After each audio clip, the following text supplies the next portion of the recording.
के YouTube channel पर आप सभी साथियों का स्वागत है। डियर बात करेंगे बीएड अभ्यर्थियों के लिए एक बड़ी खुशखबरी आ रही है।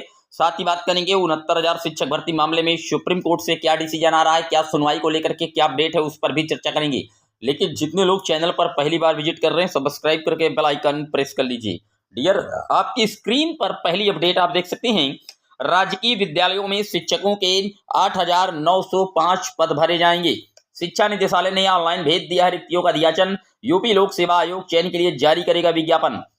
प्रदेश के 2200 से अधिक राजकीय माध्यमिक विद्यालयों में शिक्षक भर्ती कर रहे इंतजार कर रहे युवाओं के लिए अच्छी खबर है। इन विद्यालय में एलटी ग्रेड प्रशिक्षित स्नातक सहायक के लगभग 7,258 पदों पर व 6.5 साल बाद और प्रवक्ता के 1,647 पदों पर 4 साल भर्ती शुरू होने वाली है। इस भर्ती प्रक्रिया में पूरी तरीके से अगर मैं आपको बता दूं, सिर्फ बीएड के कैंडिडेट ही एलिजिबल किए जाएंगे। यहां पर डीएलएड या बीटीसी के जो अभ्यर्थी हैं वो किसी भी प्रकार से इस पर पात्र नहीं होंगे। तो कहीं ना कहीं बीएड अभ्यर्थियों के लिए एक बड़ी खुशखबरी है। ये आप देख सकते हैं, आयोग ने नियमावली पर जो आपत्तियां लगाई थी उसे दूर कर लिया है।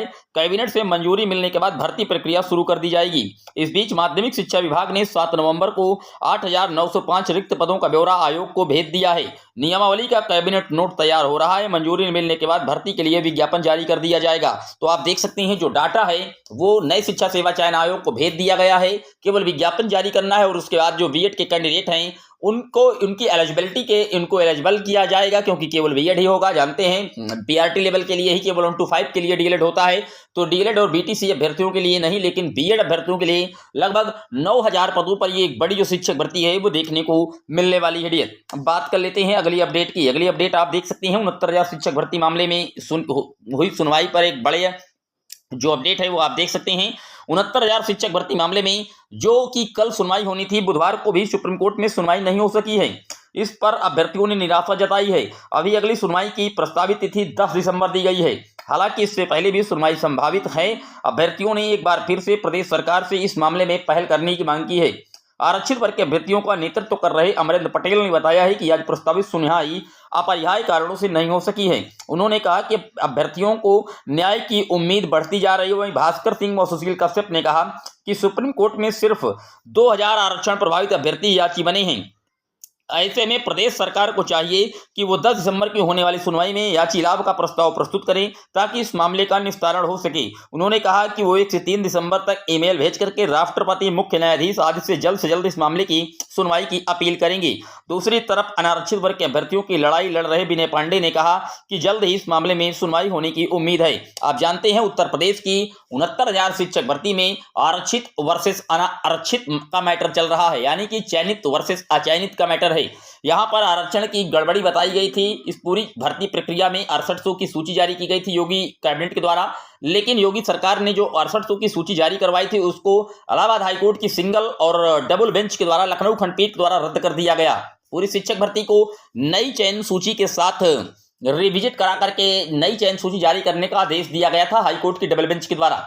लेकिन उसके बाद जो कैंडिडेट सिलेक्ट हैं, आरक्षित वर्ग के जनरल कैंडिडेट, उन्होंने मामले को सुप्रीम कोर्ट में घसीट दिया और सुप्रीम कोर्ट में अब इस पूरे मैटर की सुनवाई हो रही है। और यहां पर अब केवल डिसाइड ये होना है कि जो सूची है वो नए सिरे से तैयार होगी। अगर सूची नए सिरे से तैयार होगी तो जो कैंडिडेट अनारक्षित वर्ग के सिलेक्ट हैं वो बाहर होंगे और आरक्षित वर्ग के लगभग 6800 कैंडिडेट वहां पर पहुंचेंगे। तो सरकार के सामने ये सबसे बड़ा जो कहीं ना कहीं प्रॉब्लम क्रिएट हो रही है वो यही हो रही है कि जो शिक्षक साथी हमारे हटेंगे अनारक्षित वर्ग के, उनको हम किस तरीके से ट्रीट करेंगे। क्योंकि अगर उनको हम कोई कैबिनेट से प्रस्ताव ला करके, विशेष प्रस्ताव लगा करके अगर उनको नियुक्ति देते भी हैं, तो यहाँ पर जो फ्रेश डीएलएड के कैंडिडेट बैठे हैं जो लगभग 7 साल से वेट कर रहे हैं नई प्राथमिक स्तर की शिक्षक भर्ती का, वो पुनः मामले को सुप्रीम कोर्ट में चैलेंज कर देंगे और कह देंगे कि जब भर्ती एक कंप्लीट हो चुकी है तो इस पर अतिरिक्त पद क्यों जोड़े जा रहे हैं। क्योंकि योगी सरकार ने ही ऑलरेडी सुप्रीम कोर्ट में हलफनामा दे रखा है कि भर्ती प्रक्रिया कंप्लीट है, इस पर अतिरिक्त पद नहीं जोड़े जाएंगे। सुप्रीम कोर्ट ने ऑलरेडी इनको डायरेक्ट किया है, डायरेक्शन दिया था। तो काफी ज्यादा जो विवाद है इस पर अभी भी बने हुए हैं।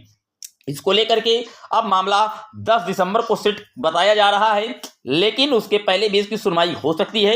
क्योंकि अभ्यर्थियों ने साफ तौर पर कह दिया है कि हम राष्ट्रपति, उपराष्ट्रपति और मुख्य न्यायाधीश जी को ईमेल के माध्यम से अवगत कराएंगे कि सुनवाइयां कई बार टल चुकी हैं और कहीं ना कहीं इस तरीके से कोर्ट में मामला अगर घूमता रहता है तो जो अभ्यर्थी हैं, जो युवा साथी हैं, वो कहीं ना कहीं निराश और हताश हो जाते हैं। डियर, ये था अपडेट वीडियो, कैसा लगा कमेंट जरूर करिएगा।